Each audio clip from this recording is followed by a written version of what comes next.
13వ తేదీ మా నాయకుడు జగన్మోహన్ రెడ్డి గారు విరూపాక్షం చూడడానికి రావడం జరుగుతుంది.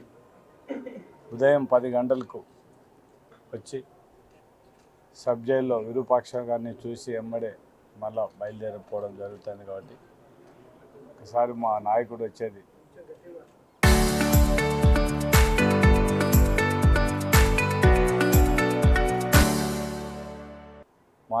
వచ్చేది షెడ్యూల్ చెప్పాలనే ఉద్దేశంతోనే మేమందరం కూడా మా ఇన్ఛార్జీలు అంటే 2 ఉమ్మడి జిల్లాలు కూడా కర్నూలు జిల్లా నంద్యాల జిల్లా సంబంధించిన ఇన్ఛార్జీలు అందరూ కూడా ఈ ప్రోగ్రాం మీద మాట్లాడుకోవడం జరిగింది.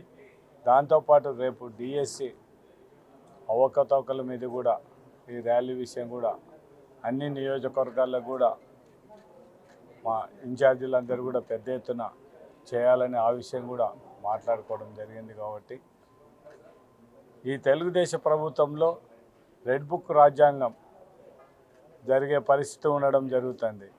అంటే కేవలం పరామర్శించడానికి పోయి ఎందుకు గలాటలు వద్దని మాత్రం విరూపాక్షపోతే మాత్రం అతని మీద SC/ST కేసు పెట్టడం, దౌర్జన్యంగా 307 కూడా పెట్టే పరిస్థితి. మనం అంటే దౌర్జన్యం చేయకపోయినా కూడా చేసినామని వాళ్ళే చేసి కూడా కేసులు పెట్టిన పరిస్థితి మనం చాలా మొన్న జరిగిన వీడియోలో కూడా చూడడం జరిగింది.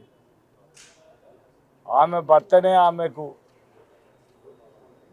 బట్టలు దించి రేప్ చేసినారు ఈ విధంగా అని చెప్పి మొత్తం హరాస్మెంట్ చేశారని చెప్పి కేసు పెట్టిన పరిస్థితి మనం చూడడం జరుగుతుంది. అంటే పోలీసు వ్యవస్థ ఎంత దిగజారిపోయిందనేది కూడా మనం ఆలోచించాల్సిన అవసరం ఉంది.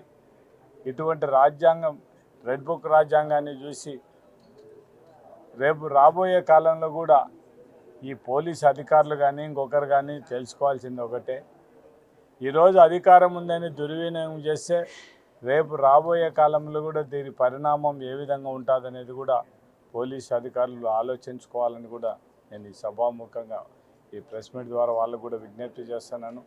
ఎవరికి అధికారం ఎవరికి శాశ్వతం కాదు. అధికారం ఈరోజు ఉండొచ్చు, రేపు పోవచ్చు. కానీ ఎవరైనా కూడా చట్టానికి లోబడి ఎవరి అధికార పరిధి ఉంటే ఆ అధికార పరిధికి లోబడి పనిచేయాల్సిన అవసరం ఉంది. అదే మా నాయకుడు జగన్మోహన్ రెడ్డి ముఖ్యమంత్రిగా ఉన్నప్పుడు పొరపాటున ఎక్కడన్నా మా వాళ్ళు తప్పు చేసినా కూడా వాళ్ళ మీద కేసు పెట్టి ఖచ్చితంగా మీరు యాక్షన్ తీసుకోమని చెప్పిన వాడు మా నాయకుడు జగన్మోహన్ రెడ్డి గారు. ఇప్పుడు చూస్తే మాత్రం తెలుగుదేశం వాళ్ళు ఎంత దౌర్జన్యం చేసినా ఏం చేసినా కూడా వాళ్ళ మీద కేసులు పెట్టొద్దండి, అవతల పార్టీ వాళ్ళ మీద కేసులు పెట్టాననే పరిస్థితి మనం ఈరోజు చూడగలుగుతున్నాం. అంటే ఈ వ్యవస్థ ఏ విధంగా ఉందనేది కూడా మనం అందరం కూడా ఆలోచించాల్సిన అవసరం ఉంది. ఇవి కూడా రేపు రాబోయే కాలంలో కూడా అంటే ఎవరు అధికారంలో ఉంటే వాళ్ళు ఈ విధంగా చేయవచ్చుననే నాంది పలికే పరిస్థితులు ఉంటే మాత్రం పరిస్థితి చాలా దారుణంగా ఉంటుంది. కాబట్టి ఇటువంటిది కాకుండా రాజ్యాంగబద్ధంగా ఎవరు తప్పు చేసినా కూడా ఏ పార్టీ అయినా ఎవరైనా కూడా దాని మీద యాక్షన్ తీసుకోవాలి. కానీ ఇట్లా ఒక పార్టీకి కొమ్ము కాసే విధంగా ఉండడం మంచిది కాదనేది కూడా పోలీసు వారిని కోరుకుంటూ మా నాయకుడు జగన్మోహన్ రెడ్డి గారు 13వ తేదీ రావడం జరుగుతుంది. ఓరవకల్లు దగ్గర నుంచి ఎయిర్పోర్ట్ నుంచి కర్నూలు టౌన్ మీదుగా పంచలింగాల సబ్ జైలు దగ్గరికి పోయి అక్కడి నుంచి విరూపాక్షతో మాట్లాడి అక్కడి నుంచి కూడా వెంటనే మా నాయకుడు బయలుదేరిపోవడం జరుగుతుంది. కాబట్టి ఒకసారి మా నాయకుడి పర్యటన తెలియజెప్పాలనే ఉద్దేశంతోనే ఈ ప్రెస్ మీట్లో చెప్పడం జరుగుతుంది. దీని మీద పర్యటన మీద మేమందరం కూడా మా ఇన్ఛార్జీలు అందరం కూడా ఈరోజు మాట్లాడుకోవడం జరిగింది. శాసనసభ్యులు ప్రజాప్రతినిధులు ఫస్ట్ ఏ విధంగా మనం ప్రవర్తించాలి, మన బాధ్యతలేమి, మన హక్కులేమనేది తెలుసుకుంటే ఇట్లాంటి పరిస్థితులు ఉండవు. అది అవగాహన లేకుండా, ఎక్స్పీరియన్స్ లేకుండా, అనుభవం లేకుండా ఉన్నప్పుడు ఇటువంటివి వస్తాయన్నమాట. ఇప్పుడు గౌరవ ఎమ్మెల్యే గారు తను ఏమన్నా ఎక్కడైనా కానీ ఈ పరీక్ష ఏదైతే డిఎస్సి పరీక్ష ఉందో దాని నిర్వహణలో ఎక్కడన్నా కానీ ఆయన పాత్రదారుల కాదు కదా. ఆయన ఏమైనా కండక్ట్ చేసినాడా ఎలక్షన్? కాదు కదా. ఆయన ఏమైనా ఎగ్జామినేషన్ రాసినాడా? కాదు కదా.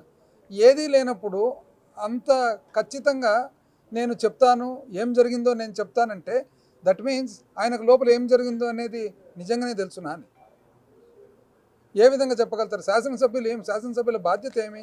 శాసనసభ్యుల బాధ్యత చట్టాలు చేసేది, చట్ట సవరణ చేసేది, అదేవిధంగా నియోజకవర్గాలు వాళ్ళ నియోజకవర్గాల్లో ఏదైనా కానీ ప్రజలకు ఉన్న సమస్యలను పరిష్కరించేది వాళ్ళ బాధ్యత.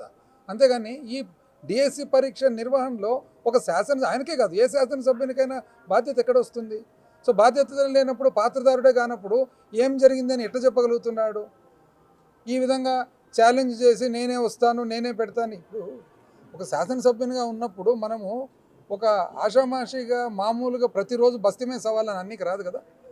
మీ ప్రవర్తనను బట్టి నియోజకవర్గంలో ప్రజలందరూ కూడా ఏ విధంగా నడుచుకోవాలి సమాజంలో అని చెప్పి ఒక ఉదాహరణగా మనం ఉండాలి. అది ఇడిచిపెట్టి ప్రతిదానికి అంటే నీకు సంబంధం లేని దానికి నేను ఛాలెంజ్ చేస్తా అంటే ఇదేమైనా కుస్తీ మ్యాచా? అందుకనే శాసనసభ్యులు అనేవాళ్ళు ఫస్ట్ అసలు ఆ పోస్ట్ అనేది ఏమి, దాని మీనింగ్ ఏమి, దాని బాధ్యతలు ఏమి, దాని గురించి ఫస్ట్ క్లాసెస్ పెట్టుకొని తెలుసుకుంటే ఇట్లాంటి బస్తీ మీద సవాళ్ళు ఛాలెంజ్లు రావన్నమాట. బయట మాకు తెలిసినంత వరకు అంటే మాకే కాదు అందరికీ ప్రజలందరికీ తెలిసినంత వరకు ఉద్యోగస్తులను ప్రభుత్వమే ప్రోత్సహించి దగ్గరుండి నడిపించి కొండారెడ్డి బుర్జు ఎక్కించినారు అని. సో ప్రభుత్వమే ఇట్లాంటి చర్యలకు పూనుకుంటే ఇంకా సామాన్య మానవుడు ఏం చేయగలుగుతాడు?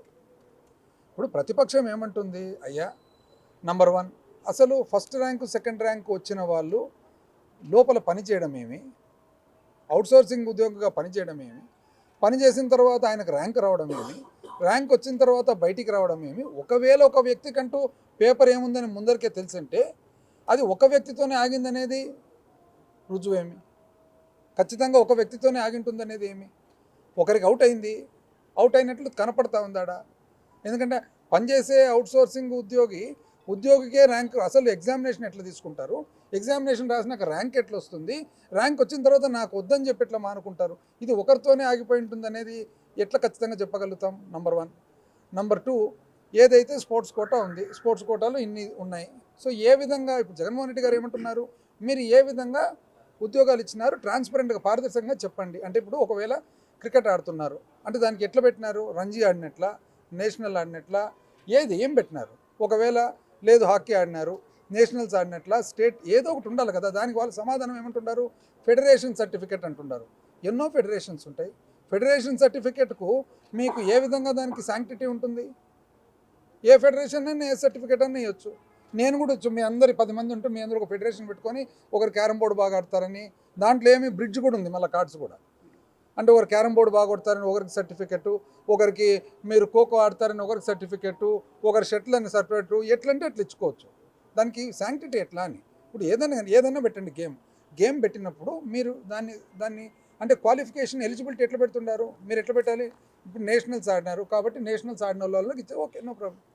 లేదు రంజీస్ ఆడిన వాళ్ళకంతా ఇచ్చేస్తారు. స్టేట్ రిప్రజెంట్ చేసినారు ఓకే, డిస్ట్రిక్ట్ ఏదో ఒకటి పెట్టండి. అంతేగాని ఎటువంటి ఒక రూల్ లేకుండా ఫెడరేషన్ సర్టిఫికేట్ మీద పెడుతున్నారు, వివిధ రకాల ఆటలు పెడుతున్నారంటే దీనికి శాంక్టిటీ ఎక్కడ ఉంది? సో మనకు 400 పోస్టులు అందాజుగా శాంక్టిటీ లేకుండా, రూల్ లేకుండా ఒకవేళ సెలెక్షన్ అనేది జరిగినప్పుడు మిగతా 400 is not a small number కదా. అంత పెద్ద నెంబర్కు సెలెక్షన్ జరిగినప్పుడు ఈ మొత్తం ఎక్సర్సైజ్ ఎంత మటుకు కరెక్ట్ అనేది ఇప్పుడు దాన్ని రాజకీయంగా చేసేదని ఇప్పుడు అందరూ జగన్మోహన్ రెడ్డి గారు ఏమంటున్నారు, ప్రతిపక్షం ఏమంటున్నారు? ఏదైతే డౌట్ఫుల్ సెలెక్షన్ ఉందో డౌట్ఫుల్ సెలెక్షన్ మీద ఆయన సమ్ కరెక్టివ్ యాక్షన్ ఏం తీసుకుంటారు? మీరు ఇది ఇట్లా నడిపిస్తారా? Corrective step, corrective action. ఇప్పుడు జనరల్ ఎవరైనా కానీ ప్రభుత్వంలో ఉండేవాళ్ళు ఒకవేళ ప్రతిపక్షం వాళ్ళు వచ్చి ఈ విధంగా పొరపాటు జరిగింది, మాకు దీని మీద ఒక డౌట్ ఉంది అని చెప్పినప్పుడు ఒకవేళ ఉంటే ఒప్పుకొని రైట్ రాయాలి, రైట్ ఇది ఉంది, ఈ సెక్షన్ ఏదైతే ఉందో ఈ సెక్షన్ మేరకు మళ్ళీ మేము మారుస్తాము లేదా దీన్ని కరెక్టివ్ యాక్షన్ తీసుకుంటామని చెప్పాలి. కానీ ప్రతిపక్షానికి గొంతే ఉండకూడదు, మీరు మాట్లాడకూడదు అంటే ప్రజాస్వామ్యంలో పాలకపక్షమేమి ప్రతిపక్షమేమి? ఇంకా ప్రతిపక్షమే ఉండకూడదు అనేటప్పుడు ఇంకా ప్రజాస్వామ్యం ఎందుకు? నియంత పాలన.